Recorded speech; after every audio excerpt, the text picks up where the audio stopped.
Hey guys, so ఇది ఒక evening mini vlog అన్నమాట. మా ఆయన అప్పుడే డ్యూటీ నుంచి వచ్చారు. తక్షణ తీసుకొని ఒక రౌండ్ వేసి వస్తారు ప్రతిరోజు.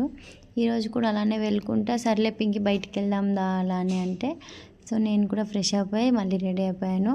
పాప అయితే వింటర్ సీజన్ కాబట్టి ఎప్పుడు కూడా స్వెటర్ వేసే పెడతాను. ఫుల్ కవర్ చేసేస్తున్నా బాగా చలి ఉందనేసి. ఇంకా కోల్డ్ కూడా అయింది పిల్లలిద్దరికి. సో అలానే మేము బేకరీకి వెళ్ళాం. శంకరపల్లి నుంచి హైదరాబాద్కి వెళ్ళే రూట్లో ఈ బేకరీ ఉంటుంది, యూనివర్స్ బేకర్స్ అండ్ కేక్స్ అని. ఇది మీకు తెలుసా బేకరీ? ఎక్కడైనా చూసారా? కమెంట్ చేయండి. నేను వీడియో రికార్డ్ చేయడంలో బిజీ ఉండడంతో నేను కార్ డోర్ కూడా క్లోజ్ చేయలేదు. సో పాపం మా ఆయననే మళ్ళీ అది క్లోజ్ చేస్తున్నారు, ఎవరు మోయాలనుకుంటా. సో ఇలా లోపలికి అయితే ఎంట్రీ జగత్లకు తక్ష అయితే చాలా ఎక్సైటెడ్ ఉండు బయటకు వచ్చినాను. హీ ఆల్వేస్ ఎక్సైటెడ్ బయటికి వెళ్ళాలంటే వానికి చాలా ఆనందం అవుతుంది. ఇక్కడ మా ఆయన ఏం తింటావు అని అడుగుతున్నాడు. నేనైతే హాట్ డాగ్ చెప్పుకున్నా. వాళ్ళు 2 ఎగ్ పఫ్స్ ఆర్డర్ పెట్టేసుకున్నారు అండ్ కప్ కేక్స్ అన్నీ ఇలా